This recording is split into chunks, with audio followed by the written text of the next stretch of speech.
ሴቶች በቤተ ክርስቲያን ሴቶች ከወደቁ ቤተክርስቲያን ትወድቃለች። ሴቶች ከቆሙም እንደዚሁ ነው። እንደው አባ ጊዮርጊስ ያለው ነገር አለ፣ በሴት ጠፋው በሴት ተመለስኩ ብሏል። ሴት ያላት የዋለን ነው፣ ሌላይቱ ሴት እመቤታችን ናት።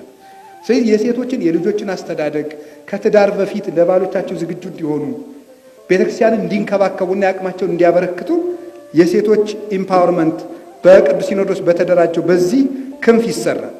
የመንፈሳዊ ትምህርት ጥራት ብዙ የትምህርት ተቋማት አሏት። 2 ኮሌጆች አሉ። ከ1815 የተመሰረተውና ሁለተኛው በ1993 የተመሰረተው ነው። እኔ የሚገርመኝ ይሄ ነው። አንደኛው ምን ይላል? ወደ ኮሌጅ ከመግባት በፊት ቢያንስ 1 ዲግሪ ሊኖረው ይገባል። ወደ ኮሌጅ ከመግባት በፊት እኛ 10ኛ ክፍል የወደቀ ኮሌጅ የሚገባው 10ኛ ክፍል ኮሌጅ ይወድቃል። የወደቀ ሰው እንዴት ነው ለቴዎሎጂ ትምህርት ከፍተኛ አይምሮ ሊኖረው የሚችል? ቴዎሎጂ እኮ ከባድ ትምህርት ነው። ቴዎሎጂ ማለት ስለ እግዚአብሔር መማር ነው ባጭሩ። ስለ መለኮት ነው ቴዎሎጂ። ቲኦ መለኮት ነው፣ ሎጂ ጥናት ነው። ቴዎሎጂ ስለ መለኮት መማር። እንዴት ነው ኤቢሲዲ ያልገባው ሰው ስለ መለኮት ሊያጠና አይምሮ ክፍት የሚሆነው? ስለዚህ ቢያንስ ከፍ ያለ ሰው መመረጥ አለበት። እኛም ቢሆን ማለት 1 ዲግሪ ከኖረው በኋላ ምንድን ነው የሚያደርጉት? 1 ዲግሪ ከኖረው በኋላ ወደ 1 ገዳም ይሰዱታል ጳጳሱ። ወደ 1 ገዳም ይሰዱትና ከ10 ወር እስከ 1 ዓመት ድረስ ገዳማቱ እንዲፈትኑት ያደርጋሉ። ፈትነው ሲጨርሱ ምን ያደርጋሉ መሰላችሁ? ፈትነው ሲጨርሱ ገዳማቱ አይ ጥሩ ሰው ነው ብለው ሲገመግሙ ዲግሪውን አሳይቶ ተገምግሞ ለፈተና ይፈቀድለታል። አይገርማችሁ? ለፈተና ለመፈቀድ ነው 1 ዓመት የሚፈተነው እንዲህ እንጂ ተፈትና አልገባ 1 ዲግሪ ያለ አይደለም የሚባለው። ከዚያ በኋላ ኮሌጅ ይገባል ማለት ነው። ያንን በቅንነት ከጳጳሱ ጋር አገልግሎ ሲመሰክርለት ይገባል። ይሄ አንድ ክህነቱን ቀድሶ አልኳችሁ፣ ምንኩስናው መሰረቱ ነው። ከዛስ ምን አደረጉ? የሰው ኃይላቸውን አደራጁ። ከዛስ ደግሞ ምን አደረጉ? ስርዓተ ትምህርታቸውን አስተካከሉ። ያልሆነ ሰው ወደ ትምህርት እንዳይገባ ስርዓተ ትምህርቱን አጠበቁት። አሁንም ቤተክርስቲያኒቱን ለመጠበቅ ስርዓተ ትምህርቱን መጠበቅ ይገባል። ስርዓተ ትምህርቱ እንዲጠበቅ ገዳማት የትምህርት ማዕከል ሊሆን ይገባል። የትምህርት ማዕከል ለመሆን ምንኩስናው ሊጠበቅ ይገባል። ምንኩስናውን ነገ ነው የምናወራው። እንግዲህ የአምልኮ ስርዓትና ምሳሌ ከቅዳሴ ቤታቸው ህንድ ቤተክርስቲያን ውስጥ ወንበር የለም። ታውቃላችሁ? ወንበር የለም። መቀመጥ የሚቻለው 2 ጊዜ ብቻ ነው። ወንጌል ተነቦ ትምህርት ሲሰጥና ቅዳሴ አብቅቶ በሰላም ሂዱ ሲባል ያንን ቄሱ ሲያዝ ነው መቀመጥ ብቻ ነው። ወንበር የለም። የተመቸ ምንጣፍ አይደረግበትም። ጌታ በተመቸ ዓለም ውስጥ አልኖረም ብለው ነው የሚያስተምሩት። ይህንን ያደርጋሉ። በቁርባን ጊዜ የሚሰለፉት ራሳቸው ናቸው። ምዕመናን አሰላፊ ቄስ የላቸው፣ ራሳቸው ነው የሚሰለፉት። ስርዓትን በማስተማር ቅርጽ አድርገው ምዕመናንን የሚያዟቸው እነሱ ናቸው። በየገዳሙ ትምህርት ቤት፣ በየገዳሙ ዙሪያ ዘመናዊ ትምህርት ቤት ይከፈታል። ሆስፒታል አለ።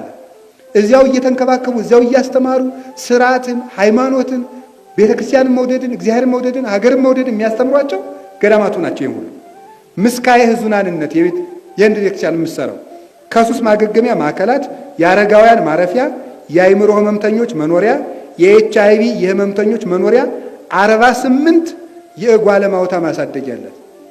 48 የሙት አደግ ልጆች ማሳደጊያ።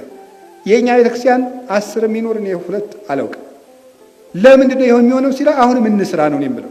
እውነት ለመናገር ማለት ነው ራሳችን ላይ ነው እያጠነጠንኩ ያለ እንጂ እኔ አሁን ቅዱስ ሲኖዶስ እንዲያር ቤተ ክህነት እንዲያላረግም ይላል። የሚያረገውን ይጠበቃል። እውነት ለመናገር ብዙ የምንጠብቀው ነገር አለ ከቅዱስ ሲኖዶስም፣ ግን እኛም የድርሻችን እንድናደርግ ያስፈልጋል።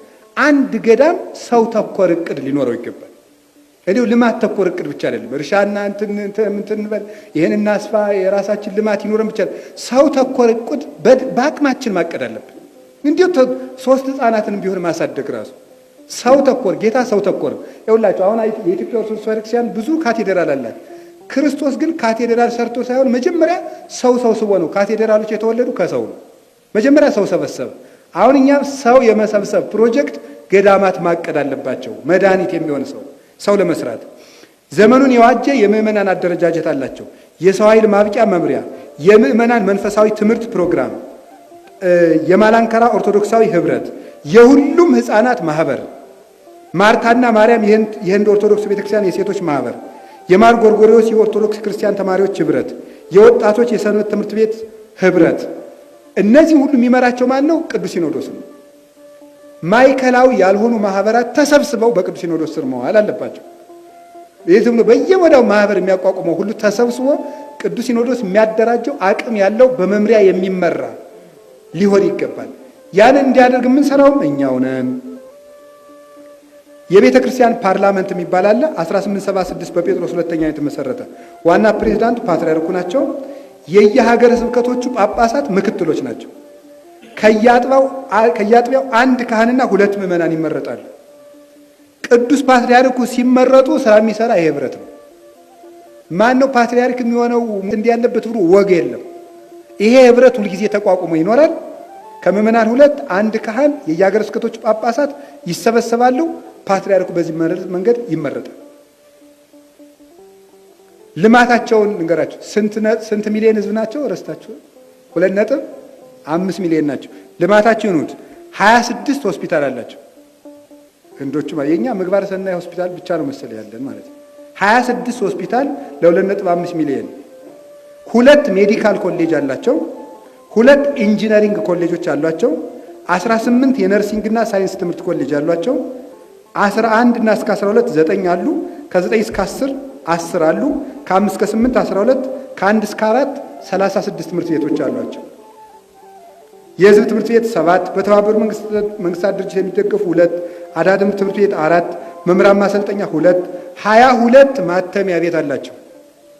የኛ አንድ ትንሣኤ ዘጉባኤ ነው መከራውን የሚያይ ነው። ሊያውም በዚያውም በደንብ የተደራጀ አይመስለኝም ነው። እግዚአብሔር ይቅር ይበለኝ።